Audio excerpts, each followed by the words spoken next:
اور وہ یروشلم میں ہیکل میں آیا اور سب چیزوں پر نظر دوڑا کر ان 12 کے ساتھ بیتنیہ کو گیا، کیونکہ شام کا وقت ہو گیا تھا۔ اور دوسرے دن جب وہ بیتنیہ سے باہر آئے تو اسے بھوک لگی، اور وہ دور سے انجیر کا ایک سرسبز درخت دیکھ کر گیا کہ شاید اس میں کچھ پائے، مگر جب اس کے پاس آیا تو پتوں کے سوا کچھ نہ پایا، کیونکہ انجیر کا موسم نہ تھا۔ تب اس نے اس سے کہا کہ آئندہ کوئی تجھ سے کبھی پھل نہ کھائے گا۔ اور اس کے شاگردوں نے سنا، اور وہ یروشلم میں آئے اور وہ ہیکل میں داخل ہو کر انہیں جو ہیکل میں خرید و فروخت کرتے تھے باہر نکالنے لگا، اور صرافوں کے تختے اور کبوتر فروشوں کی چوکیاں الٹ دی، اور کسی کو ہیکل میں سے ہو کر کوئی برتن لے جانے نہ دیا۔ اور تعلیم دے کر ان سے کہا کہ کیا یہ نہیں لکھا کہ میرا گھر سب کاموں کے لیے دعا کا گھر کہلائے گا؟ لیکن تم نے اسے ڈاکوؤں کی کھو بنا دیا۔ جب سردار کاہنوں اور فقیہوں نے یہ سنا تو اسے ہلاک کرنے کا طریقہ ڈھونڈنے لگے، کیونکہ وہ اس لیے اس سے ڈرتے تھے کہ کل عوام اس کی تعلیم پر متعجب ہوتے تھے، اور شام ہوتے وقت وہ شہر سے باہر جاتے تھے۔ اور صبح کو جب وہ ادھر سے گزرے تو دیکھا کہ وہ انجیر کا درخت جڑ سے سوکھ گیا۔ تب پطرس کو یاد آیا اور اس نے اس سے کہا، ربی، دیکھ، انجیر کا درخت جس پر تو نے لعنت کی تھی سوکھ گیا ہے۔ یسوع نے جواب میں ان سے کہا، خدا پر ایمان رکھو کہ میں تم سے سچ کہتا ہوں کہ جو اس پہاڑ کو کہے کہ اکھڑ جا اور سمندر میں جا پڑ، وہ اور اپنے دل میں شک نہ لائے بلکہ یقین کرے کہ جو وہ کہتا ہے وہ ہو جائے گا، تو اس کے واسطے یہ ہو جائے گا۔ اس لیے کہ میں تم سے کہتا ہوں کہ جو کچھ تم ان دعا میں مانگتے ہو، یقین رکھو کہ تم نے پا لیا تو تم اسے پاؤ گے۔ اور جب تم دعا کے لیے کھڑے ہوتے ہو، اگر کسی کے خلاف کچھ دعویٰ رکھتے ہو تو معاف کرو، تاکہ تمہارا باپ بھی جو آسمان پر ہے تمہارے گناہ معاف کرے۔ اور اگر تم معاف نہ کرو گے تو تمہارا باپ بھی جو آسمان پر ہے تمہارے گناہ معاف نہ کرے گا۔ انجیل جلیل کے وسیلہ سے ہم سب کی خطائیں معاف کی جائیں۔ اے مسیح تیری ستائش سبھی بیٹھ جائیں۔ مسیح خدا میں میرے عزیز بھائی بہنوں، ہم ہر روز خدا کا شکر ادا کرتے ہیں، خدا کی اس بخشش کے لیے کہ ہمیں خدا توفیق دیتا ہے کہ ہم خدا کے گھر میں آ کر ہمیشہ اس کی تعریف اور اس کی حمد و ثنا کریں، کیونکہ کلام میں لکھا ہوا ہے کہ خدا فرماتے ہیں کہ میں نے انسان کو بنایا ہی اس لیے کہ میری حمد کرے، میری عبادت کرے اور میری ہی بندگی کرے۔ مسیح خدا میں میرے عزیز بھائی بہنوں، آج کی پہلی تلاوت جو یشوع بن سراق کی کتاب سے لی گئی ہے، جس میں ہم نے سنا ہے، آؤ ہم پشت در پشت کے مطابق ان دیندار اشخاص یعنی اپنے اجداد کی تعریف کریں جنہیں خداوند نے زمانے کے دوران میں عظیم جلال بلکہ اپنی عظمت عطا کی ہے۔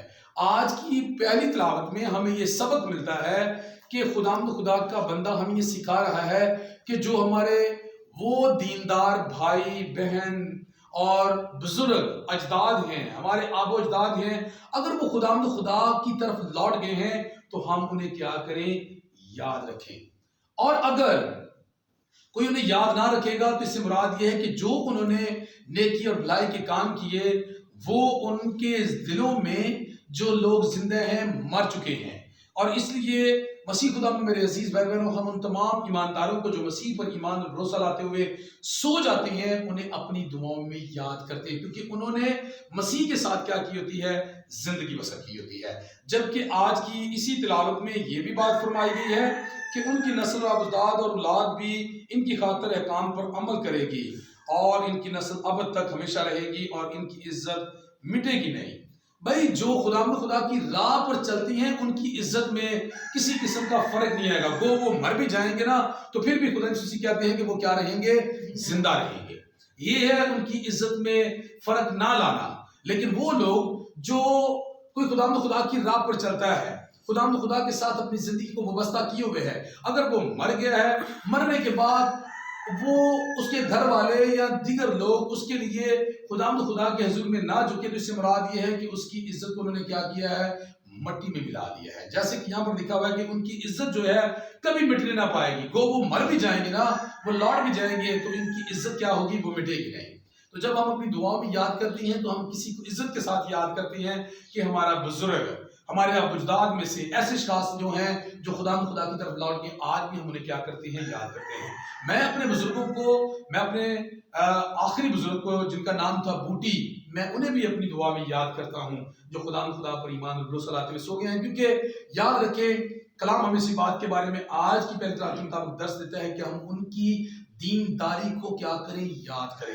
مسیح خدا میں میرے عزیز بھائی بہنوں, آج کی انجیل پاک میں خداوند یسوع مسیح اپنے شاگردوں کو انجیل کی طرف, وہ انجیل کا ایک درخت لگا ہوا ہے اس کی طرف بڑھے ہیں, اور لکھا ہوا ہے یہاں پر کہ شاید اس میں پھل پا کر یسوع مسیح اس کی طرف گئے ہیں. کیا یسوع مسیح کو نہیں پتا تھا کہ اس انجیر کے درخت میں پھل ہے یا نہیں ہے؟ یسوع مسیح کو پتا تھا, لیکن یہ بات یسوع مسیح لوگوں کو, شاگردوں کو سکھانا چاہ رہے تھے. کیوں؟ کیونکہ بہت سارے آج ایسے لوگ ہیں جو خدا نے بھیجے ہوئے ہیں لیکن وہ پھل نہیں لاتے. کیونکہ یسوع مسیح جب اس انجیر کے درخت کے پاس گئے تو یاد رکھیں وہاں پر پھل نہ پا کر یسوع مسیح نے اس پر کیا کی, لعنت کی, اور کہا کہ تم آئندہ کیا نہ کرے گا, پھل نہ دے گا. یسوع مسیح جو کہتا ہے کہ وہ انسان کے بند اور گودے سے واقف ہے, وہ جو کہتا ہے کہ آسمان اور زمین کا کل اختیار میرے پاس ہے, کیا اس انجیر کے درخت کے اوپر اس کا اختیار نہیں تھا؟ اختیار تھا, لیکن وہ ہمارے لیے, ہم سب کو کیا کرنے کے لیے, سکھانے کے لیے, اپنے شاگردوں کو سکھانے کے لیے یہ بات کر رہا ہے کہ وہ اس انجیر کے درخت کے پاس پہنچا اور انجیر کے درخت میں پھل نہ پا کر اس پر کیا کر دی, لعنت کر دی.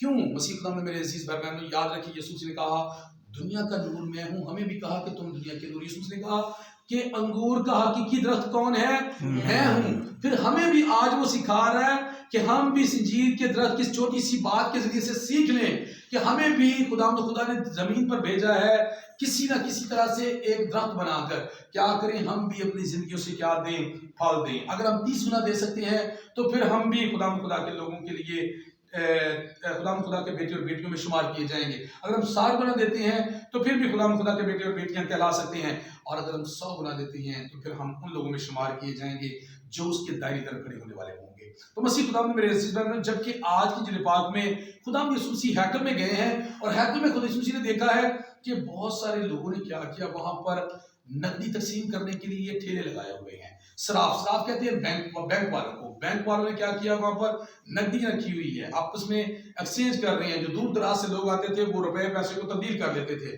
اور یاد رکھیں کہ وہاں پر دکانداری, بھیڑ بکریاں لگائے گئے. تو خدا یسوع مسیح نے جب نظر دوڑائی, دیکھا تو یسوع مسیح کو غصہ آیا, غیرت آئی. یسوع مسیح نے کیا کیا, ایک رسیوں کا کوڑا بنا کر ان سبھی لوگوں کو مارنا, پیٹنا شروع کر دیا, اور ان کے تختے الٹ دیے اور انہیں دھکے دے کر ہیکل سے باہر نکالا. اور پھر خدا کے شاگردوں نے کہا کہ کلام میں لکھا ہوا ہے کہ تیرے گھر کی غیرت مجھے کیا کرے گی, کھا جائے گی. اور پھر یاد رکھیں کہ یہ بات شاگردوں نے کہی کہ کلام میں لکھا ہے تیرے گھر کی غیرت مجھے کیا کرے گی, کھا جائے گی. لیکن یسوع مسیح نے کیا فرمایا؟ یسوع مسیح نے فرمایا کہ میرا گھر سب قوموں کے لیے کیا کہلائے گا, دعا کا گھر کہلائے گا. تو یاد رکھیں کہ آج لوگوں نے پتہ کیا ہوا ہے, لوگوں نے آج بھی بیپار کیا. جیسے اس وقت فقی, فریسی, صدوقیوں اور یہودی لوگوں نے خدا کے گھر میں بیپار کرنا شروع کر دیا تھا نا, اسی طرح آج بھی لوگ بیپار کر رہے ہیں. وہ بیپار اس طرح کر رہے ہیں کہ بہت سارے ایسے ہمارے بھائی ہیں, ہماری بہنیں ہیں جو کیا کر رہی ہیں کہ باہر لوگوں کے ساتھ رابطے کیے ہوئے ہیں, اور باہر لوگوں کے ساتھ رابطہ کر کے وہ کیا کرتے ہیں, بہت سارا عطیہ نذرانہ منگوا لیتے ہیں. وہ عطیہ دیتے ہیں, خیرات دیتے ہیں. جو لوگ بھیج رہے ہیں نا وہ خیرات دیتے ہیں, عطیہ دیتے ہیں. اور وہ کیا کر رہے ہیں کہ نہ کہ صرف ان لوگوں میں جن لوگوں کا حق ہوتا ہے ان میں تقسیم کرتے ہیں, بلکہ وہ اپنی ذات پر استعمال کرتے ہیں. آج بھی اسی طرح خدا کے گھر میں کیا ہو رہا ہے, بیپار ہو رہا ہے, کاروبار ہو رہا ہے. لیکن میں خدا کا شکر ادا کرتا ہوں کہ ہمارے اس مسلک میں ایسا رواج نہیں ہے کہ ہم خداوند خدا کے جو لوگ ہوتے ہیں ہم کسی کے ساتھ نہ رابطہ کرتے ہیں نہ ہوتا ہے. ہاں یہ ضرور ہوتا ہے کہ آج کل کے ماحول کے مطابق ہم اپڈیٹس ضرور دیتے ہیں فیس بک پہ اور ملٹی میڈیا کی اور دوسری مطلب کہ ایپس پر ہم ایڈ ضرور دیتے ہیں. ملٹی میڈیا پر ہم کیا کرتے ہیں اپڈیٹس ضرور دیتے ہیں، لیکن ہمارا اس طرح کا کوئی کاروبار نہیں، کیونکہ کلام میں یسوع مسیح فرما چکی ہیں کہ میرے باپ کا جو گھر ہے، جو میرا گھر ہے، وہ کیا کہلائے گا؟ سب قوموں کے لیے دعا کا گھر کہلائے گا. آخر میں یسوع مسیح نے کیا کیا کہ یسوع مسیح نے انجیل کے درد کے بارے میں شاگردوں نے پوچھا تو یسوع مسیح نے کہا کہ میں تم سے سچ کہتا ہوں کہ اگر تم کیا کرو گے کہ پہاڑ سے کہو گے نا کہ اکھڑ اور جا سمندر میں لگ، تو وہ بھی تمہاری کیا کرے گا؟ مان لے گا. کیونکہ شاگردوں نے یسوع مسیح کو یاد کروایا کہ استاد تو نے جس پر لعنت کی تھی وہ تو سوکھ گیا. تو یسوع مسیح نے آگے سے جواب دیا اگر تم ایمان کے ساتھ پہاڑ سے بھی کہو گے نا کہ اکھڑ جا اور جا سمندر میں لگ، وہ تمہاری کیا کرے گا؟ مانے گا. کلام میں لکھا یسوع مسیح فرماتے ہیں کہ رائی کے دانے کے برابر ایمان رکھو تو وہ تم کیا کرو گے نا؟ شتو سے کہو گے اکھڑ اور جا سمندر میں لگ، تو وہ کیا کرے گا؟ تمہاری مانے گا. آئیں آج کا کلام ہمیں اس بات کی دعوت دیتا ہے کہ ہم اس بات سے گریز کریں. اکثر اوقات دنیا داری کے جو لوگ ہیں جب خداوند خدا کے گھر میں آتے ہیں تو صرف ایک ہی بات خداوند خدا کے حضور میں کرتے ہیں، کاروبار کی. خداوند خدا کاروبار دے، خداوند خدا یہ دے. وہی کاروبار کو چھوڑ کر آپ خداوند خدا کے گھر میں آئے ہیں دعا کے لیے، آپ خداوند خدا کے گھر میں آئے ہیں اس کی حمد و ثنا کرنے کے لیے. آپ اگر یہ کریں گے نا تو کلام میں لکھا ہوا ہے کہ سب سے پہلے تم آسمان کی بادشاہی کو تلاش کرو تو باقی چیزیں کہاں مل جائیں گی؟ نام میں مل جائیں گی. آئیں ہم بھی دنیا داری میں رہتے ہوئے اس بات کو سمجھیں کہ خداوند خدا کا جو گھر ہے وہ دعا کا گھر ہے. ہم یہاں پر آ کر دعا کیا کریں تاکہ باقی چیزیں ہمیں خداوند خدا انعام میں دے دے. خداوند خدا مجھے اور آپ کو اس لائق ٹھہرا دے. مسیح ہمارے خداوند کے وسیلہ سے آمین.